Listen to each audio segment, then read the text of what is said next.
Je vous salue tous au nom du Seigneur Jésus-Christ. Je viens parler d'un thème très court sur les serviteurs de Dieu. Les serviteurs de Dieu sont choisis avant qu'ils ne naissent. Dieu les a choisis. Ils ne sortent pas par des écoles. Depuis tous les temps anciens, Dieu ne change pas. Sa parole non plus. Comme il a fait autrefois, comme il fait également aujourd'hui. Dans Jérémie, il a dit ceci.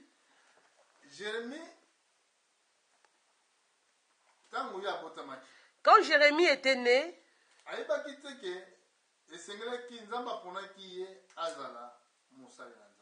il ne savait pas que Dieu l'avait choisi pour être serviteur de Dieu. Beaucoup ne savent pas que Dieu les a choisis. Également comme Jérémie ne le savait pas non plus. Dans Jérémie 1, verset 5. Jérémie 1, 5.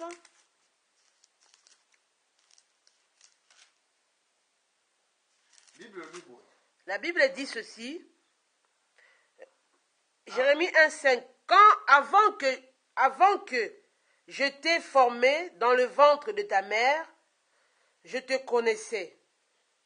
Et avant que tu sois sorti de son sein, je t'avais consacré, je t'avais établi prophète des nations. Je répondis, ah Seigneur éternel, voici je ne sais point parler car je suis un enfant. Et l'Éternel me dit, ne dis pas je suis un enfant, car tu iras vers tous ceux auprès de qui je t'enverrai et tu diras tout ce que je t'ordonnerai. Écoutez bien ici. Dieu lui-même choisit ses serviteurs. Il ne les choisit pas. Excusez-moi, je ne voulais pas parler comme ça. Il les choisit alors qu'ils ne sont même pas encore nés. Il les prépare. Comme ici la Bible le dit. Il a dit à Jérémie. Avant que je t'ai formé dans le ventre de ta mère, je te connaissais. Avant que tu sois sorti de son sein, je t'avais déjà consacré. Je t'avais déjà établi prophète des nations. Aujourd'hui, il y a beaucoup de serviteurs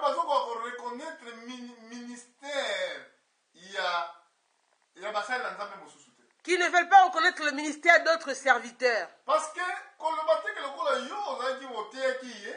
Dis pas parce que vous avez prêché Jésus et vous avez prêché une personne, pardon. Cette personne maintenant doit rester seulement sous vos ordonnances. Ce que toi tu veux, ce que la personne là doit faire. Mais non, frère. Non. C'est que toi tu n'as pas compris. Je te donnerai un exemple. L'exemple de Samuel. Dieu a appelé Samuel alors qu'il est encore en train de dormir dans la maison d'Élie. Élie était encore le souverain sacrificateur. Mais Dieu n'a pas été parlé à Élie. Et que j'ai choisi Samuel.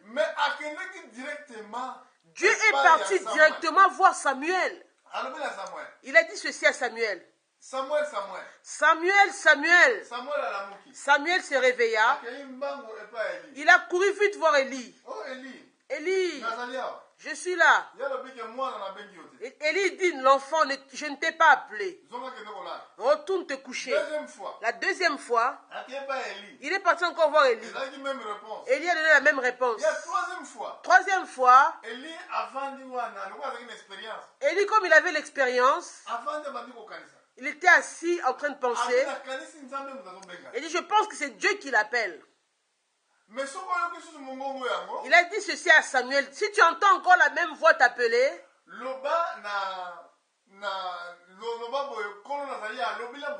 tu diras à la voix, je suis là, Seigneur, parle à ton serviteur. Ça, c'est l'expérience d'Élie. Parce qu'elle ne savait pas réellement qu'est-ce qui s'est passé pour Samuel. Quand Samuel est retourné, Dieu l'a appelé encore. Samuel a répondu comme Élie lui avait dit. Directement, Dieu a commencé à lui parler. Si c'était d'autres personnes, Élie allait dire, mais qu'est-ce que c'est que ça? C'est moi qui dirige. Pourquoi Dieu va parler à une autre personne que moi? Parce que les missions du travail ne sont pas pareilles. La mission de l'apôtre Paul était différente de celle de Pierre, de l'apôtre Pierre. Mais tous prêchaient l'évangile. Parce que Dieu donne la grâce de beaucoup de manières. Mais pourquoi vous, frères, vous qui vous êtes appelés grands, vous ne voulez pas vous comporter comme Élie le faisait?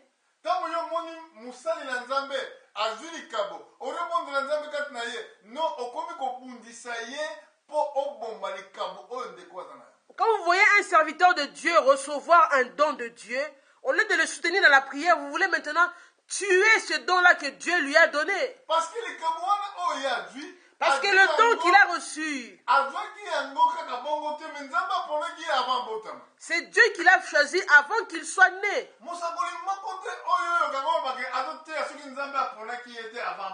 Aucun serviteur ne prêche disant qu'il n'a pas été choisi avant qu'il soit né. Je parle des vrais serviteurs. Dieu les choisit. Et c'est Dieu lui-même qui leur montre la voie à suivre. Même en d'autres termes, les disciples ont été prêcher la parole de Dieu. Quand ils sont partis prêcher,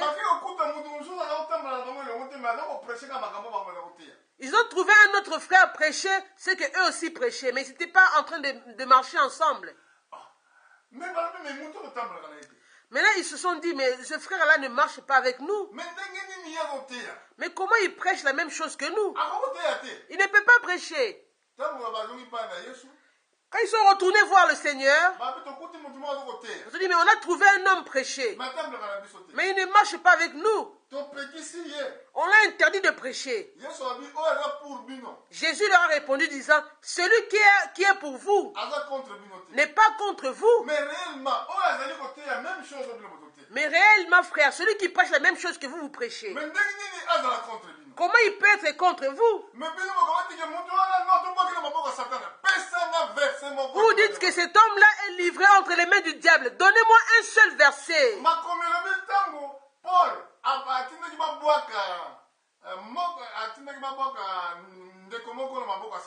La Bible dit que quand Paul a demandé qu'on livre un frère entre les mains du diable, ce frère-là sortait avec la femme de son père.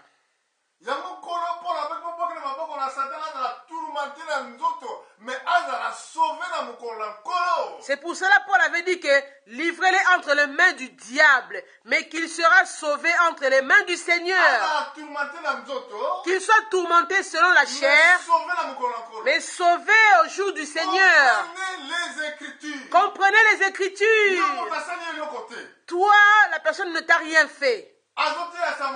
La personne prêche l'évangile, mais tu veux la livrer entre les mains du Satan. Alors que toi-même, les choses que tu fais,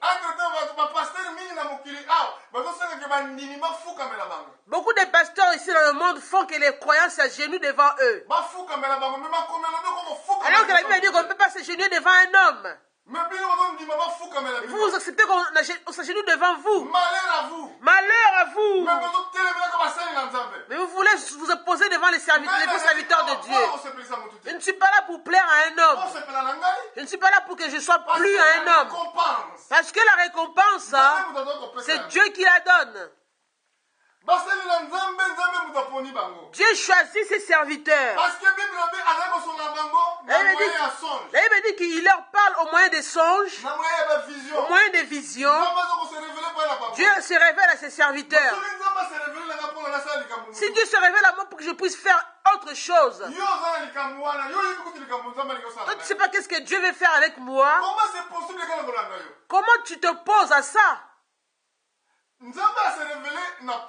Dieu s'est révélé à Paul. Il a dit c'est un vase que j'ai choisi pour apporter l'évangile aux non-juifs. Comment Pierre peut s'opposer à cela? Dieu me demande d'aller dans beaucoup de pays. Pourquoi vous voulez vous opposer à cela? Dieu choisit son serviteur. Il est choisi avant qu'il ne soit né. Dans le livre d'Ésaïe, ce n'est pas par la force des études.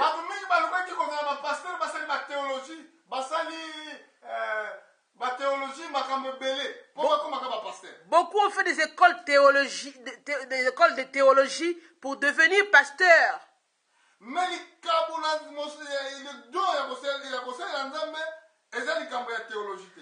le don de servir Dieu ou d'être pasteur, ça ne vient pas de la théologie. Ce n'est pas parce que vous avez beaucoup étudié. On a vu Paul. Paul avait beaucoup étudié. Paul avait vraiment beaucoup étudié. Il était vraiment religieux. Il était pharisien. Mais être pharisien n'a pas pu le sauver. Jusqu'à ce que le Seigneur l'avait rencontré. Si vous regardez le témoignage de Paul, Paul dit ceci: si je veux me glorifier selon la chair, je suis de la tribu de Benjamin. Je suis juif de la tribu de Benjamin. Pour concernant le zèle, je suis persécuteur de l'église.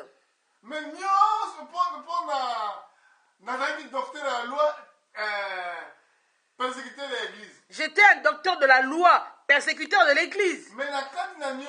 Mais dans toutes ces choses, j'ai trouvé cela comme de la boue pour gagner Christ. Regardez le témoignage de Paul après avoir connu le Seigneur. Vous qui voulez prendre cela par la force, par les études, il y a beaucoup de gens qui ont voulu prendre cela par la force. Dans l'exemple ici dans Ésaïe, Ésaïe 49, Ésaïe 49, à partir du verset 1. La Bible dit ceci: peuple lointain, soyez attentifs. L'Éternel m'a appelé dès ma naissance.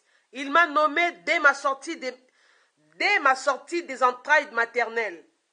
Il a rendu ma bouche semblable à un glaive tranchant. Il m'a couvert de l'ombre de sa main. Il a fait de moi une flèche aiguë. Il m'a caché dans son carquois. Et il m'a dit: tu es mon serviteur, Israël en qui je me glorifie. Et moi j'ai dit: c'est en vain que j'ai travaillé. C'est pour le vide et le néant que j'ai consumé ma force. Mais mon droit est auprès de l'Éternel et ma récompense auprès de mon Dieu. Ici, quelqu'un a reconnu. Parce que Dieu nous choisit avant que nous ne soyons nés. La force que vous donnez pour devenir serviteur de Dieu, c'est vous-même qui faites ces efforts. Si Dieu vous a choisi, il vous fera participer à son conseil divin. Il va vous révéler sa volonté. Vous ne prêcherez jamais dans l'erreur. Vous n'allez pas dire les choses qui ne sont pas écrites. Prêchez les choses que la Bible ne dit pas. Il va vous révéler clairement sa parole. Il vous parlera par des songes, par des visions. Votre bouche sera une épée à double tranchant. Quand vous allez prêcher l'évangile, Dieu se révélera à vous. Vous ne serez jamais incrédule. Vous allez tout connaître par l'exactitude.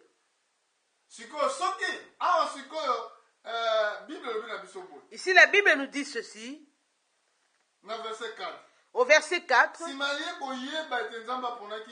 Quand il a su que Dieu l'avait choisi, cet homme a dit, et moi j'ai dit, c'est en vain que j'ai travaillé. C'est pour le vide et le néant que j'ai consumé ma force. C'est également pour Paul. Son temps n'était pas encore arrivé. Il persécutait l'église de Dieu. Il a fait tous ses efforts de tuer même Stéphane.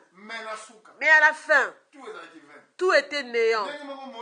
Pareil pour Moïse. Le temps n'était pas encore arrivé. Il a fait les efforts.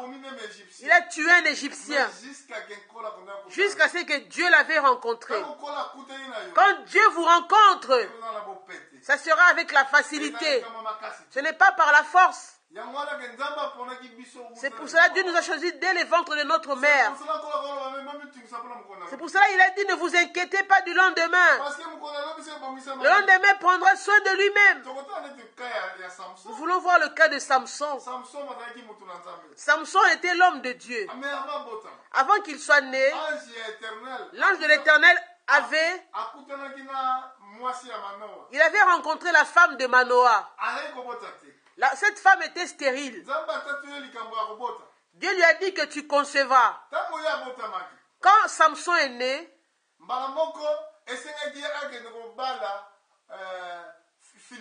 il fallait que Samson aille épouser une Philistine. Mais les pensées qui étaient dans son père Manoah, il fallait que Samson épouse une Israélite. Mais comme Dieu l'avait envoyé sur la terre, sa mission était de combattre les Philistins. Donc il lui fallait épouser une Philistine pour combattre les Philistins. Alors que les pensées de son père Manoah, pourquoi n'as-tu pas pris une femme israélite, Samson? Samson, serviteur de Dieu, avant qu'il ne soit né, Dieu connaissait tout ce qu'il devait faire sur la terre. Mon cœur est rempli de tristesse. Pourquoi vous voulez me montrer quoi faire? Alors que Dieu m'a choisi pour porter l'évangile aux pauvres. Et porter l'évangile aux pauvres. Pourquoi voulez-vous me combattre? Pourquoi vous ne voulez pas savoir ce que Dieu a fait en moi? Si Dieu voulait que je puisse être atteinte d'une balle en Angola, c'était pour un but. Pour que je puisse quitter l'Angola, d'aller porter l'évangile dans d'autres endroits, donner la lumière à d'autres nations. Écoutez bien, frères et sœurs. Dans le livre des psaumes, Psaume 139, regardez ce que la Bible nous dit ici. On doit connaître vraiment Dieu. Il nous faut connaître ce que Dieu fait. Pourquoi nous sommes nés sur la terre? Le but de Dieu pour nous, c'est quoi? Le livre des psaumes, nous sommes dans Psaume 139. À partir du verset 15. Psaume 139, verset 15. Mon corps n'était point caché devant toi lorsque j'ai été dans un lieu secret, tissé dans les profondeurs de la terre. Quand je n'étais qu'une masse informe, tes yeux me voyaient. Et sur ton livre étaient tous inscrits les jours qui m'étaient destinés avant qu'aucun d'eux n'existe.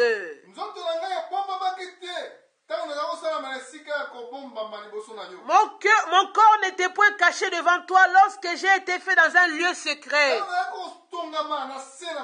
tissé dans les profondeurs de la terre. Quand je n'étais qu'une masse informe,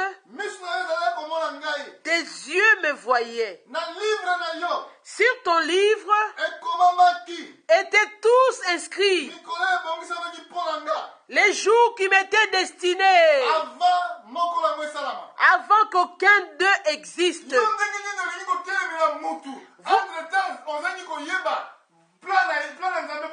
Vous qui voulez vous opposer à un homme alors que vous ne connaissez même pas le plan de Dieu pour cet homme.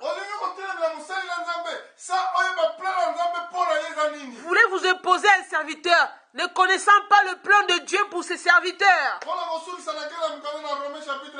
Pour terminer, je m'en vais dans le livre des Romains, chapitre 1. Nous voyons ici le problème de Paul. Nous sommes dans Romains 1. Oui, nous sommes dans le livre des Romains. Nous terminerons ici. Nous voulons voir que dit Romains. Que dit Paul dans le livre des Romains? Nous sommes dans Romains 1, au verset 1. Paul, serviteur de Jésus-Christ, appelé à être apôtre, mis à part pour annoncer l'évangile de Dieu. Évangile qui avait été promis auparavant de la part de Dieu par ses prophètes dans les Saintes Écritures. Paul, serviteur de Jésus-Christ,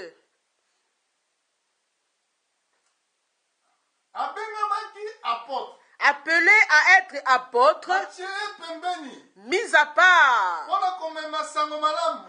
pour annoncer l'évangile de Dieu. Évangile qui avait été promis auparavant de la part de Dieu par ses prophètes dans les Saintes Écritures. L'évangile que nous prêchons, c'était une promesse que Dieu avait donnée à Abraham. Dieu avait dit cela dans le jardin d'Éden. Il avait dit la semence de la femme écrasera la tête du serpent. Dieu avait dit cela à Abraham. Il a dit toutes les nations de la terre seront bénies en toi. C'était un évangile. Un évangile éternel. Parce que Jésus, avant qu'il ne vienne sur la terre, était l'agneau de Dieu qui a été choisi avant la fondation du monde. Dieu savait qu'avant de créer le monde, que l'homme allait tomber. Avant que l'homme ne soit sauvé, il fallait que l'agneau vienne. C'est pour cela que l'ange avait l'évangile éternel. Et dans le livre de Jean 14, j'ai vu un ange qui volait en l'air, en haut. Il avait un évangile éternel avec lui. Avant que l'évangile ne vienne, Dieu a donné les promesses de jardin d'Éden. Quand la femme était tombée, quand le serpent avait séduit la femme, en ce moment-là même, quand le jardin était devenu dans les problèmes,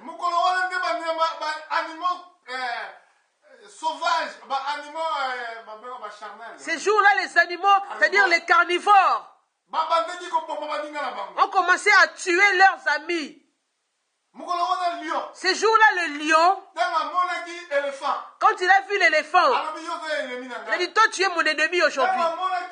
Quand il a vu le buffle, il a dit, tu es mon ennemi aujourd'hui. Je vais te tuer. Je ne mangerai plus de l'herbe. Le serpent aussi, il a dit ce jour-là, toi l'oiseau, toi la souris, tu es devenu mon ennemi.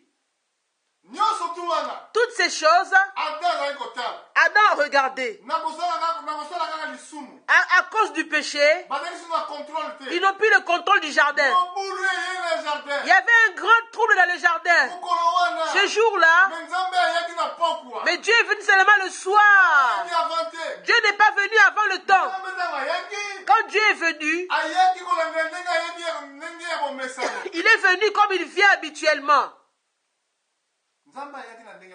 Dieu est venu comme il venait habituellement. Alors qu'il y avait une grande pagaille dans le jardin.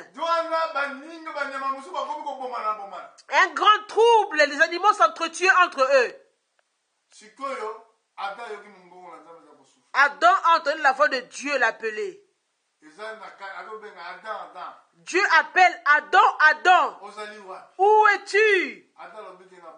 Adam dit, je me cache parce que je suis nu.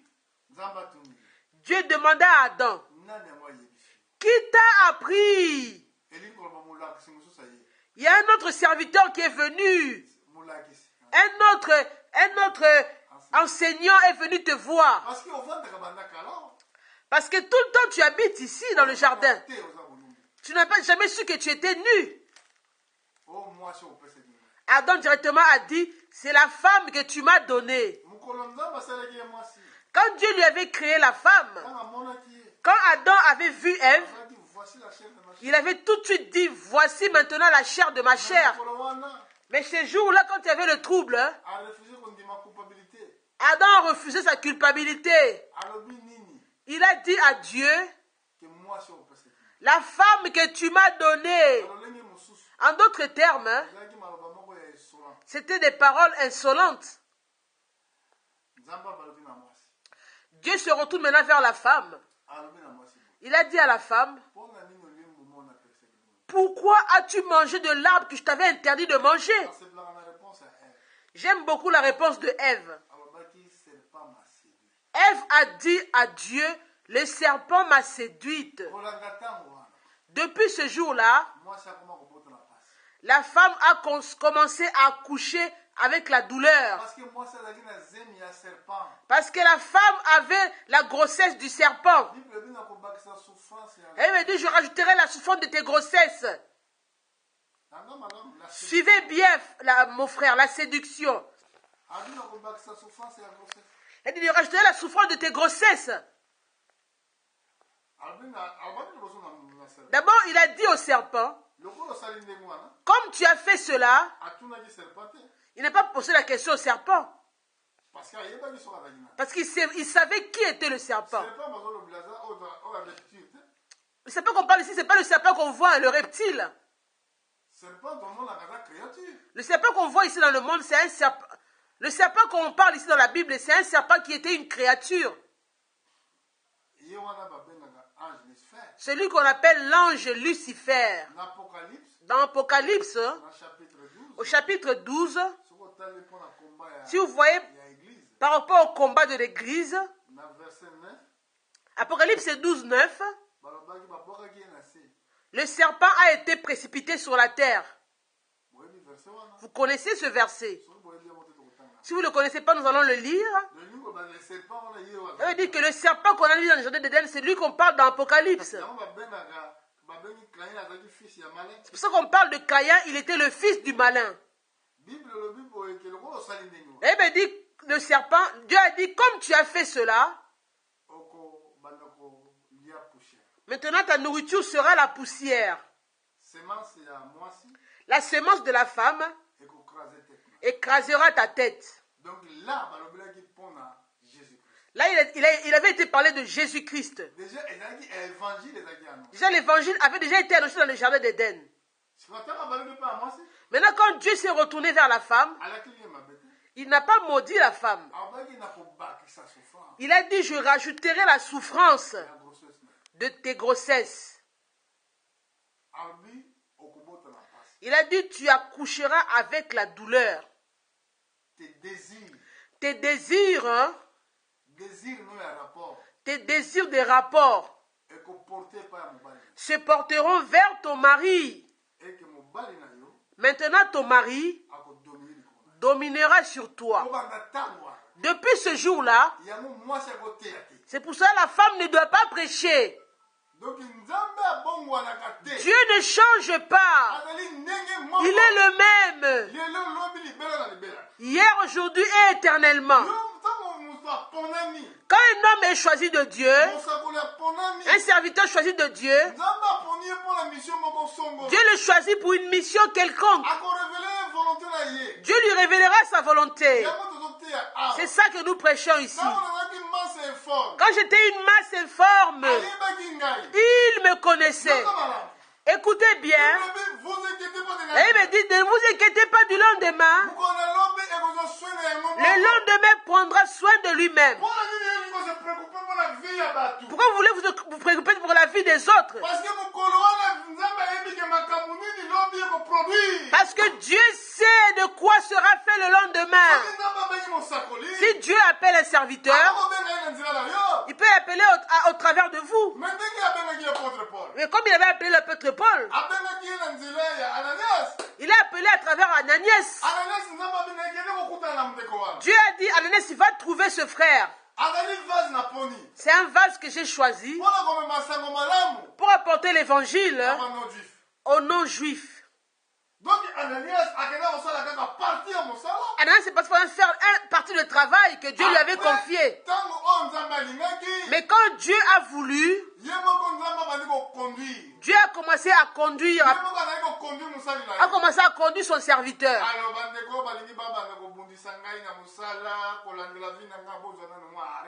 Alors les frères qui veulent me combattre dans le travail que je fais, franchement frère, mettez un arrêt.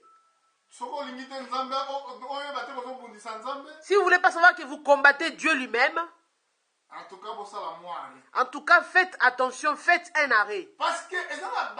Parce qu'il y a des hommes, il veut toujours citer les choses des hommes. Tu sais que tel frère a fait ceci, le serviteur a fait ceci, le serviteur a fait ceci. Dieu lui-même sait comment il conduit ses serviteurs. On a vu le cas de Samson. Dieu lui a dit d'aller épouser Dalida, une Philistine. Alors que la loi de Moïse disait, on ne peut pas épouser une femme étrangère. Mais Dieu a permis cela. Parce qu'il fallait que Samson combatte les Philistins. Également, pour les enfants d'Israël qui étaient en Égypte, ils savaient qu'ils seront en esclavage pendant 430 ans. Et que Dieu va ensuite les visiter. Mais Dieu va se révéler à eux. Le monde saura que Dieu existe. Dieu travaille de beaucoup de manières que les hommes ne peuvent pas comprendre. Que Dieu vous bénisse. Vous qui ne m'aimez pas, je dis que Dieu vous pardonne. J'ai beaucoup écouté, mais vraiment que Dieu vous pardonne. Je ne suis pas là pour parler de mal de vous, mais je suis là seulement pour prêcher l'évangile. Vraiment que Dieu vous aide, que vous puissiez prier pour moi. Sachez que le lendemain, c'est Dieu qui le connaît. Si Dieu connaît le lendemain, les psaumes nous avons vu, le nombre de jours qui me sont destinés sont tous inscrits avant qu'aucun d'eux existe. Donc chaque jour, donc c'est pas par pas que Dieu me conduit le jour, pas par pas. Quand j'écoute ces choses qui sont dites sur moi, je comprends que vous n'avez pas encore compris. Que Dieu vous aide vraiment. Vraiment que Dieu vous bénisse richement. Merci.